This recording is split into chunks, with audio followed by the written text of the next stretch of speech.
السلام علیکم۔ آج جمعرات ہے، جولائی کی 29 تاریخ۔ پاکستان میں سر شام کے 7، بھارت میں 7:30، اور یہاں ہمارے اسٹوڈیوز کی گھڑیوں میں صبح کے 10 بج رہے ہیں۔ وائس آف امریکہ واشنگٹن کی اردو سروس سے میں ہوں خالد حمید، خبروں کے ایک بلٹن کے ساتھ۔ پاکستان کے وزیر اعظم عمران خان نے کہا ہے کہ پاکستان نہ ہی افغان طالبان کا ترجمان ہے اور نہ افغانستان میں ان کی کارروائیوں کا ذمہ دار ہے۔ پاکستان کے وزیر اعظم نے یہ بات جمعرات کو اسلام آباد میں افغان صحافیوں کے ایک وفد سے گفتگو کرتے ہوئے ایک ایسے وقت میں کہی ہے جب بعض افغان رہنماؤں کے حال ہی میں سامنے آنے والے بیانات میں افغانستان کی موجودہ صورتحال کا ذمہ دار پاکستان کو قرار دیتے ہوئے الزام عائد کیا گیا تھا کہ اسلام آباد کابل میں اپنی حامی حکومت دیکھنا چاہتا ہے۔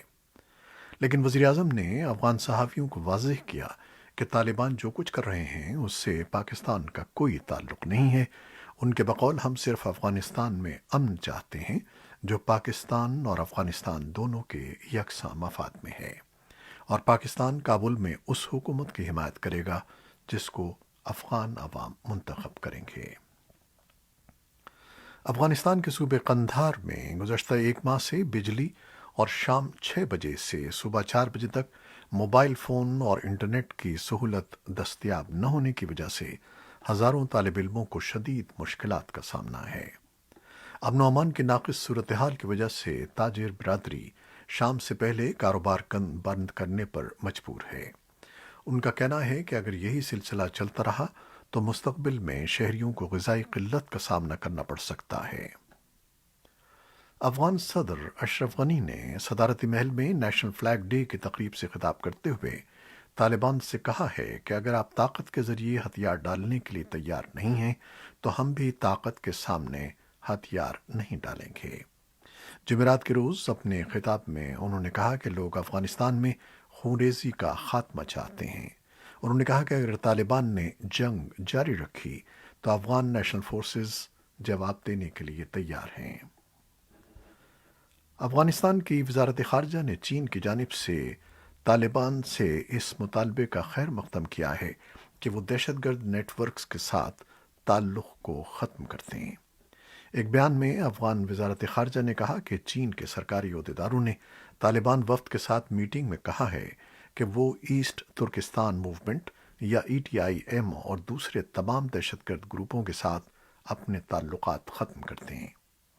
افغان حکومت چینی حکومت کے اس موقف کی بھرپور حمایت کرتی ہے۔ چینی وزارت خارجہ نے بدھ کے روز کہا تھا کہ چینی عہدیداروں نے دورے پر آئے ہوئے طالبان کے وفد کو بتایا ہے کہ باغی گروپ کو افغانستان میں جنگ ختم کرنے اور ملک کی تعمیر نو میں اہم کردار ادا کرنا ہے۔ امریکہ کی جانب سے افغانستان میں کی جانے والی تعمیر نو کی سرگرمیوں کی نگرانی کے لیے قائم سرکاری ادارے سیگار کی ایک رپورٹ میں کہا گیا ہے کہ افغانستان سے اگست میں امریکی فوج کا انخلا مکمل ہونے کے بعد کابل حکومت کو اپنی بقا کی جنگ کا سامنا ہوگا اور ہو سکتا ہے کہ طالبان اسے زیر کر لیں۔ اسپیشل انسپکٹر جنرل جان ساپکو کی تیار کردہ بدھ کو سامنے آنے والی رپورٹ میں کہا گیا ہے کہ مجموعی طور پر رجحانات افغان حکومت کے لیے سازگار نہیں ہیں۔ اگر کابل حکومت نے ان کے تدارک کے لیے اقدامات نہ کیے تو اس کے قیام کو خطرہ ہے۔ انہوں نے مزید کہا کہ افغانستان کی national defence and security forces نے کچھ اضلاع پر دوبارہ قبضہ کر لیا ہے اور افغانستان کی حکومت اب بھی تمام 34 صوبوں کے صوبائی دارالحکومتوں پر کنٹرول رکھتی ہے۔ سیگار کی رپورٹ میں متنبہ کیا گیا ہے کہ طالبان نے ایسے کوئی بھی امکانات پیش نہیں کیے ہیں جس پر یقین کیا جا سکے کہ وہ اپنی کارروائیوں کی شدت میں کمی لائیں گے۔ سیگار کی رپورٹ پر طالبان کا کوئی رد عمل تاحال سامنے نہیں آیا ہے۔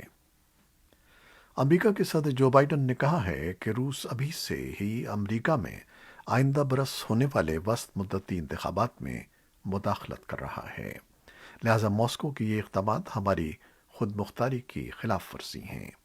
ان خیالات کا اظہار انہوں نے منگل کو ورجینیا میں office of the director of national intelligence کے ہیڈ کوارٹرز میں انٹیلیجنس افسران اور اہلکاروں سے خطاب کے دوران کیا۔ وائس آف امریکہ کے اسٹیو